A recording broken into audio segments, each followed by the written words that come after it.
है मित्रों, आइए आज हम अभिज्ञान शाकुंतलम के 40 प्रश्न कर लेते हैं, क्योंकि हमारी 40 प्रश्नों की सीरीज चल रही थी, जिसमें से कुल 200 प्रश्न थे। हम 4 वीडियो बनाकर देख लिए हैं। अब हमारे 40 प्रश्न यानी कि 160 प्रश्न तक हम देख चुके हैं और 40 प्रश्न हमारे बचे हुए हैं। तो 40 प्रश्न आइए कर लेते हैं, ठीक है। और इसके बाद हमारा किराता अर्जुनियम नीत शतक, उनकी जो है एक ही की वीडियो में है, जो है 100 प्रश्न जो है 200 प्रश्न जितने रहेंगे करा देंगे, ठीक है।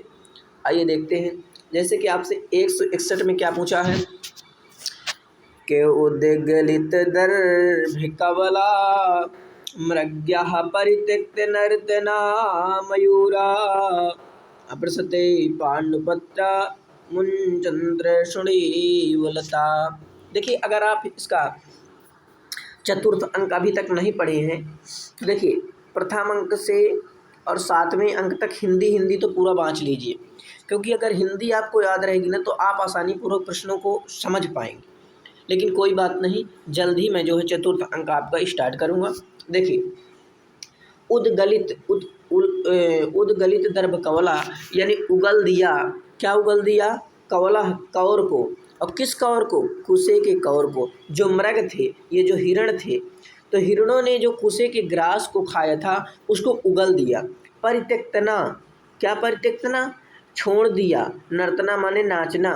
क्या नाचना छोड़ दिया? और किसने? तो मयूरों ने। अभी प्रश्न पूछेगा कि किसने नाचना छोड़ दिया, तो आपको बताना है मयूरों ने, ठीक है।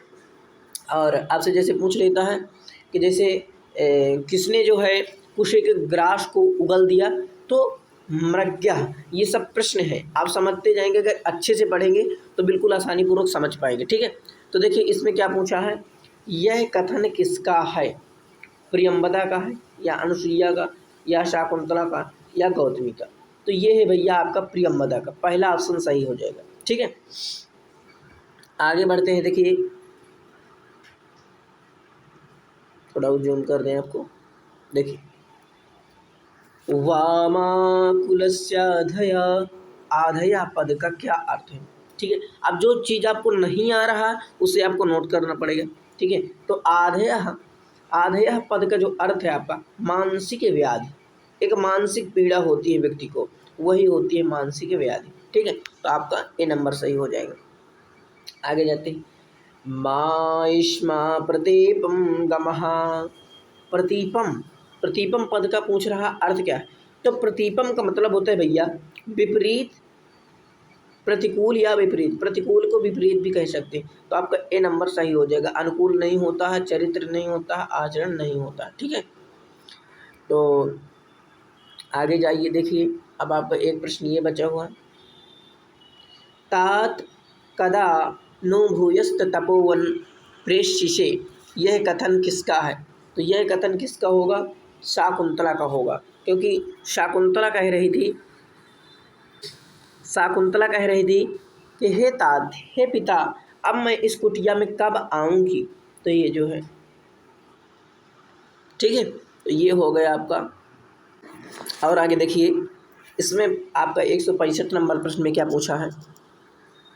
देखिए, दुष्यंत की कौन सी रानी पंचम अंक में संगीत का अभ्यास कर रही है?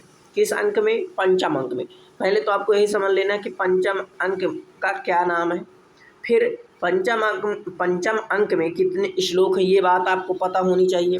इसके बाद हम प्रश्न पर आते हैं। अभ्यास कर रही, हंस पदिका, या वसुमती, या शाकुंतला, या दक्षायणी। तो दक्षायणी किसकी पत्नी थी, ये आपको कमेंट करके बताना है। देखिए, अब आपको मैं बता दूं, जैसे कि देखिए, ये जो है वसुमती, ठीक है। जैसे कि जो वसुमती है, पूछ रहा है दुष्यंत की कौन सी रानी पंचम अंक में संगीत का अभ्यास कर रही थी। तो पंचम अंक में जो है ये आपकी हंस पदिका जो है, ये हंस पदिका आपका प्रथम आंसर सही हो जाएगा। तो हंस पदिका जो है संगीत का अभ्यास कर रही थी। काहे का अभ्यास? तो संगीत का अभ्यास। अच्छा, एक चीज़ इसमें और याद कर लीजिए कि यह राजा दुष्यंत की पहली रानी है। क्या है? प्रथम रानी है, ठीक है। ये नोट कर लीजिए। वसुमती राजा दुष्यंत की दूसरी रानी। क्या है, दूसरी रानी। ठीक है। अच्छा देखिए, पूछेगा एक प्रश्न आपसे, पूछेगा किसके प्यार में राजा दुष्यंत ने पहली रानी को भूल गया? तो पहली रानी हंसपतिका, दूसरी रानी वसुमती। तो वसुमती के प्यार में राजा दुष्यंत हंसपतिका को भूल गया। अब देखिए एक प्रश्न और बनता है, शाकुंतला राजा दुष्यंत की कौन सी रानी थी? तो शाकुंतला राजा दुष्यंत की तृतीय रानी थी। कौन सी थी? तृतीय रानी थी। ये आप नोट कर लेना।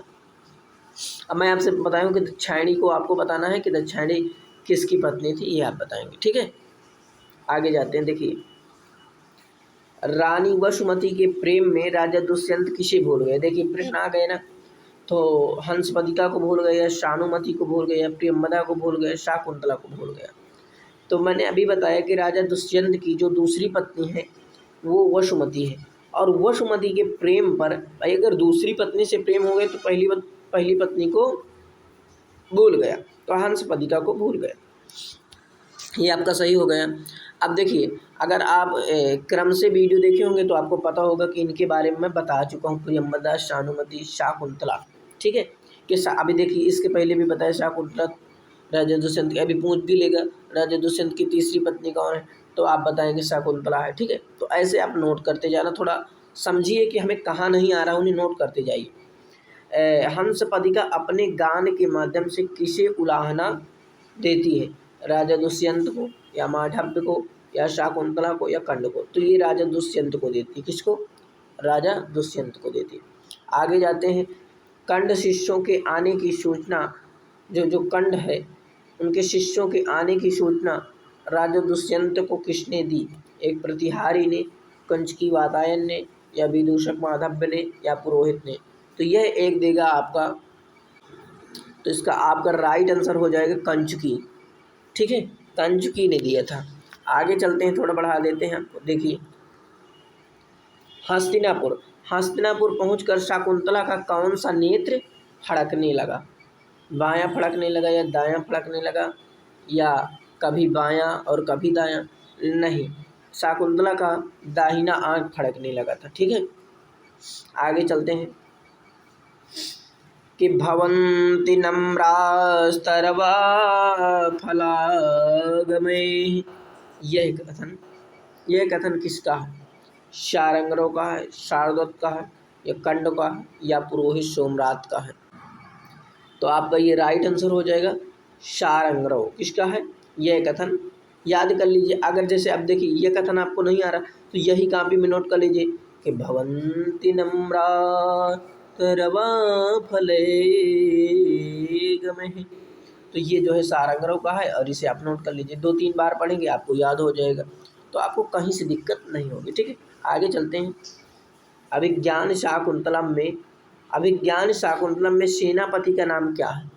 अब देखिए सेनापति, मैं जो एक वीडियो बनाया हूँ अभिज्ञान शाकुंतलम का परिचय, आप देखेंगे उसमें तो आपको पूरा पता चल जाएगा वो संतक कौन है, मैत्रेय कौन है, अत्रेय कौन है। तो ये है भद्रसेन। कौन है? Bhadrasen, right answer. देखिए इसलिए आपकी फिर वीडियो थोड़ा बड़ी बन जाती है, इसीलिए मैं जो है कुछ चीज़ें आप याद करते जाइए। स्वभाव एवैश परोपकारी नाम, यह कथन किसने किसके लिए कहा? तो यह कथन शारंगरों ने राजा दुष्यंत के लिए कहा। ठीक है, पहला आंसर सही हो जाएगा। अगले प्रश्न को देखिए। शाकुंतला द्वारा पुत्रवत पालित मृग का क्या नाम था? नाम पूछ लिया, तो ये आपका ऑप्शन ए सही हो जाएगा, दीर्घापांग। क्या नाम था? जो शाकुंतला जिस मृग को पाली थी उसका नाम था दीर्घापांग। ठीक है, देखिए आगे देखते हैं।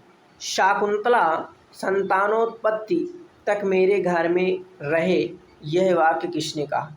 मरीच ने कहा था, या कंड ने कहा था, या दुष्यंत ने? तो दुष्यंत तो कह ही नहीं सकता। इसका राइट आंसर आपका वी नंबर हो जाएगा। पुरोहित सोमरात ने कहा था कि जब तक संतान नहीं हो जाता तब तक मेरे घर में शाकुंतला रहे। ठीक है, आगे जाते हैं। देखिए इधर आते हैं, ये प्रश्न रह गया। राजा दुष्यंत की प्रतिहारी द्वारपालिका, देखिए प्रतिहारी जो है द्वारपालिका है। ठीक है, कौन है? द्वारपालिका का क्या नाम है? शानुमती या बेतवा रानी या बेत्रवती या सोमवती? तो आपका 175 का क्या सही हो जाएगा? बेत्रवती। क्या सही हो जाएगा? बेत्रवती। ठीक है। आगे 176 प्रश्न को देखते हैं। तो पाठ चच्चरा, ठीक है, पाठ चच्चर किमिष्मार भिजाति पृष्ठा, यह पाठ चच्चर पद का क्या अर्थ है? तो पाठ चच्चर का अर्थ होता है चोर। क्या होता है? चोर। तो ये अगर आपको नहीं याद है तो आप नोट कर सकते हैं, कोई दिक्कत नहीं है। अगले प्रश्न को देखिए। काव्येषु नाटकं रम्यं तत्र रम्या शकुन्तला, काव्येषु नाटकं रम्या तत्र श्लोक चतुष्टयम्। ये जो आपका है, ये जो है पूछ रहा है कि किस अंक से लिया गया है।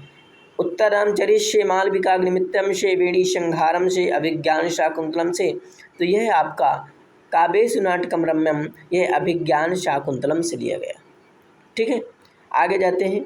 178 प्रश्न को देखते हैं।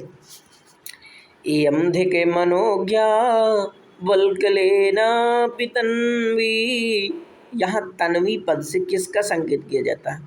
तो राजा दुष्यंत की जो मनोकामना है वो शाकुंतला के प्रति है, और तन्वी पद से शाकुंतला का बोध हो रहा है। किसका? शाकुंतला का बोध हो रहा है। तो देखिए आगे प्रश्न को। आशंक्यसे यद्विघ्नं तदिदं स्पर्श क्षमं रत्नम, यह वाक्य किसने किसके लिए कहा? तो आपका राइट आंसर हो जाएगा ए, राजा दुष्यंत ने यानी राजा ने शाकुंतला के लिए कहा। ठीक है, किसके लिए कहा? शाकुंतला के कहा। लब्धावकाशो मे मनोरथा, यह वचन किसका है? तो लब्धावकाशो मे मनोरथा, यह राजा दुष्यंत का है, यानी आपका बी नंबर सही हो जाएगा। ठीक है। तो देखिए कौशिक गोत्र नामधेयः राजर्षिकः अस्ति, यानी कौशिक गोत्र के कौन ऋषि हैं? कंडो हैं या मारीच हैं, दुर्वासा हैं या विश्वामित्र हैं? तो आपका राइट आंसर सी हो जाएगा, क्योंकि कौशिक गोत्र के विश्वामित्र हैं। मेनका के आगमन के समय 182 प्रश्न को ध्यान से देखिए। मेनका के आगमन के समय विश्वामित्र किस नदी के तट पर उग्र तपस्या कर रहे थे? गौतमी नदी के तट, या यमुना नदी, या मालिनी नदी, या गंगा नदी? तो ये जो थे गौतमी नदी के, यानी पहला ऑप्शन सही हो जाएगा, गौतमी नदी के तट पर जो है तपस्या कर रहे थे। ठीक है। राजा दुष्यंत ने शाकुंतला से क्या पूछा? कुशलिनी अस्ति वा, अपि तमो वर्धते, स्वास्थ्यं कथम अस्ति, भवत्याः नाम किम? तो पहला ऑप्शन सही हो जाएगा, अपि तपो वर्धते। ठीक है, ये आपका सही हो जाएगा। अधरः किसलैरागः कोमलविटपानुकारिणो बाहु, राजा का यह कथन किसके लिए? तो शाकुंतला के लिए प्रथम अंक में है ये कथन। ठीक है। 185 प्रश्न को देखिए। दूरीकृताः खलु गुणैरुदानलता वनलताभि, यहाँ वनलताभि से किसका संकेत किया गया है? तो यहाँ वनलताभि से तापस कुमारियों का, ठीक है, तापस कुमारियों का जो है संकेत किया गया। आगे देखो, सोम तीर्थ जाते समय आतिथ्य सत्कार का दायित्व कर्ण ने किसको दिया था? तो शिष्य शार्दूल को दिया था या गौतमी को? तो शाकुंतला को दिया था। किसको दिया था? शाकुंतला को दिया था। 187 प्रश्न को देखिए कि आश्रम मृगो अयम न हन्तव्यो न हन्तव्यः, यह कथन किसने और किसके लिए कहा? तो ये ध्यान देने वाली बात है, किसने और किसके लिए कहा? तो वैखानस ने राजा दुष्यंत के लिए कहा था। आप देखिए 188 नंबर के प्रश्नों को देखेंगे।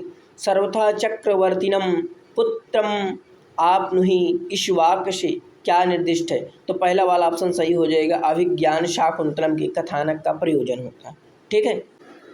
आगे देखो 189 नंबर के प्रश्न को देखिए। दुष्यंत तथा शकुंतला का पुनर्मिलन किस अंक में होता है? तो ये आपका देखिए चतुर्थ अंक में तो विदाई होती है, तो सप्तम अंक में होता है। ठीक है। 190 नंबर प्रश्न को देखिए। अभिज्ञान शाकुंतलम के समालोचकों ने किसे निसर्ग कन्या की उपाधि दी है? तो शाकुंतला को निसर्ग कन्या की उपाधि दी है। किसको? शाकुंतला। 151 नंबर के प्रश्न को देखिए। अभिज्ञान शाकुंतलम के किन अंकों में अनसुईया एवं प्रियंवदा नहीं दिखाई देती? तो यह आपका राइट आंसर हो जाएगा डी नंबर, यानी कि पंचम और षष्ठ एवं सप्तम अंकों में जो है नहीं दिखाई देती है। ठीक है। आगे देखेंगे तो पूछ रहा है 192 में, अभिज्ञान शाकुंतलम के किन अंकों में शाकुंतला की उपस्थिति नहीं है? कौन से अंक है जिसमें शाकुंतला की उपस्थिति नहीं? तो द्वितीय एवं षष्ठम अंक में शाकुंतला की उपस्थिति नहीं है। ठीक है। ए नंबर। 93 प्रश्न को देखिए। अभिज्ञान शाकुंतलम में महर्षि कंड दिखाई पड़ते हैं सभी अंकों में, केवल चतुर्थ अंक में, प्रथम अंक छोड़कर सभी अंकों में, केवल चतुर्थ अंक एवं पंचम अंक में। तो यह आपका बी नंबर सही हो जाएगा, केवल चतुर्थ अंक में दिखाई देते हैं। अभिज्ञान शाकुंतलम में विदूषक यानी माधव्य का वर्णन प्राप्त होता है, तो इसका जो है वर्णन जो प्राप्त होता है द्वितीय एवं पंचम एवं षष्ठम अंक में जो है इसका वर्णन प्राप्त होता है। इसे आप नोट कर लीजिए। ठीक है। अभिज्ञान शाकुंतलम में राजा की मनः स्थिति जानने के लिए मेनका की सखी सानुमति किस अंक में आती है? तो ये आपके बी नंबर सही हो जाएगा, षष्ठम अंक में आती है। कौन से अंक में? षष्ठम अंक। देखिए 196 प्रश्न को। धर्मारण्यम प्रविशति चंदनालोक भीतः, रिक्त स्थान की पूर्ति कीजिए। तो यहाँ पर आपका हो जाएगा अश्वः। धर्मारण्यम प्रविशति अश्वः चंदनालोक भीतः। ठीक है। तो बी नंबर सही हो जाएगा आपका। आप देखिए 197 प्रश्न को, 3 प्रश्न और बचे हैं। वह औषधि विशेष जिसे मारीच ऋषि ने सर्वदमन के हाथ में बांधी थी, तो अपराजिता थी। वो कौन सी औषधि थी? अपराजिता थी, जिसे उसके हाथ में बांधा गया था। ठीक है। वत्स चिरंजीव पृथ्वी पालय, यह आशीर्वाद दुष्यंत को किसने दिया? कंड ने दिया या महर्षि मारीच ने दिया, दुर्वासा ने दिया या ऋषियों ने? तो इसका राइट आंसर वी हो जाएगा, महर्षि मारीच ने दिया था। आगे देखते हैं 199 प्रश्नों को, 2 प्रश्न और बचे हैं। मारीच आश्रम में दुष्यंत और शाकुंतला के पुनर्मिलन की बात महर्षि कंड को किसने सूचित किया? तो यह आपका नंबर ए सही हो जाएगा, गालव ने सूचित किया था। ठीक है। सर्वदमन गौतम ने, सारंगरों ने ये नहीं, गालव आपका ए नंबर सही हो जाएगा। एक प्रश्न और बचा है तो कर ले। देखिए अभिज्ञान शाकुंतलम के भरत वाक्य में छंद है मालिनी छंद है या वंशस्थ छंद है, आर्य छंद है या रुचिरा छंद है? तो आपका वी नंबर सही हो जाएगा, रुचिरा। और अब हम दोस्तों किरात अर्जुनियम का प्रारंभ करेंगे। किरात अर्जुनियम के हम सभी जो भी प्रश्न बने हुए हैं उनको हम आप करा देंगे, यानी 7 ग्रंथ के आपको प्रतिदिन जो है मिलते रहेंगे इसी प्रकार प्रश्न। नमः संस्कृताय मित्रों, और ज़्यादा से ज़्यादा संस्कृत का प्रचार कीजिए, प्रसार कीजिए, फैलाइए संस्कृत को भी। नमः संस्कृताय मित्रों।